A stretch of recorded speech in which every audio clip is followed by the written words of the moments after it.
खैबर पख्तूनख्वा में तो आपकी हुकूमत है, लेकिन अब क्या पंजाब में भी आपको अब ऐसा माहौल नजर आ रहा है जहां पे आप कोई तहरीक चला सकेंगे?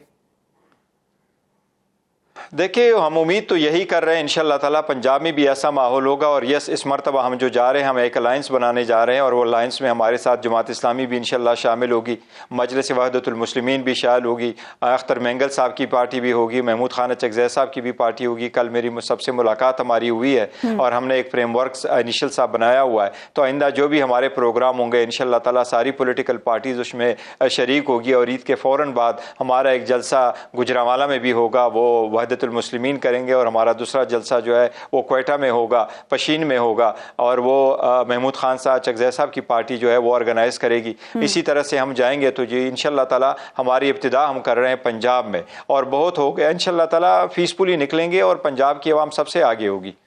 तो ये बताइए कि जब आप एक तहरीक शुरू करेंगे और एक तहरीक का ऐलान मौलाना फजल रहमान की तरफ से भी किया जा रहा है, वो सिस्टम पर अदम एतमाद का इजहार कर रहे हैं और लगभग सूरत हाल आपकी भी यही है।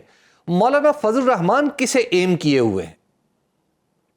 वो आप उनका हदफ है? मौलाना फजल रहमान साहब के साथ पहले हमारी नहीं, मौलाना फजल रहमान साहब से पहले भी हमारा इंटरेक्शन हुआ है और हमने इत्तेफाक किया बाज़ चीज़ों पे, और वन पॉइंट एजेंडे की तरफ हम बढ़ रहे हैं। और हमारे सब पार्टी का एक मंशूर तो बिल्कुल क्लियर है, और वो एजेंडा जो है अहदाफ हम हासिल करना चाहते हैं, उसमें हम यही चाहते हैं कि किसी सूरत में कभी भी इलेक्शन में इंटरफेरेंस ना हो और इलेक्शन में धांधली ना हो, और जो लोग आवाम के नुमाइंदे मुंतखब होते हैं और जो वोट लेके आते हैं सिर्फ वही हुकूमत करे, वही ईमानों में जाए, न कि वो लोग जो फॉर्म 47 के ज़रिए से आते हैं। और हम ये भी चाहते हैं कि ईमान मजबूत हो, डेमोक्रेसी मजबूत हो, और सिविल सुप्रीमेसी हो, और कोई इदारे की इंटरफेरेंस ना हो। लोगों के इंटरफेरेंस से, प्रेशर से ना हुकूमत बने ना हुकूमत जाए, बल्कि अवाम के ताउन से और वोट से हुकूमतें बने और हुकूमतें ख़त्म हो। इस पर हम सब मुतफिक है। तो डाउन द लाइन ये मुमकिन है इंशाअल्लाह ताला कि मौलाना फजल रहमान भी हमारे साथ ही शामिल होंगे और हम एक आगे की तरफ बढ़ेंगे। मौलाना साहब जो केपी में इंतखाबी धांधली की बात कर रहे हैं, वो तो उसका मतलब तो ये है कि उनका मैंडेट चुरा के आपको दिया गया, तो फिर उनका हदफ तो आप हैं। नहीं, उन्होंने जिक्र ज़रूर किया हुआ KPK में, लेकिन हमने बड़ा दिलकुल करके उनको अर्ज़ किया कि आप जो कंस्टिट्यूएंसी का जिक्र कर रहे हैं, जहां आपको लगता है यहाँ धांधली हुई है, हम उस कंस्टिट्यूएंसी को ओपन करने के लिए तैयार हैं।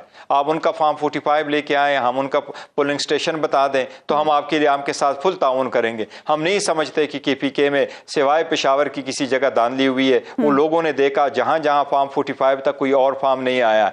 जो हम कह रहे हैं कि फॉर्म 45 में चेंजेस हुए हैं, वो इलेक्शन कमीशन ने लगाए और हमने उसके मुतबादिल अपने फॉर्म 45 अपलोड किए हुए हैं। हमने हमारे पास जो फॉर्म 45 वो सिर्फ हमारे पास नहीं है, वो मुस्लिम लीग के पास भी है, वो पीपल्स पार्टी के पास भी है, वो तहरीक लब्बैक के पास भी है। और इसको बेस बना करके हमने कहा कि ये वो फॉर्म है जिस पे हम जीते हुए हैं, और ये वो फॉर्म 47 है जिस पे हमें हरवाया गया है। तो मौलाना साहब जहां चाहते हैं हम उसके साथ ताउन करने को तैयार है।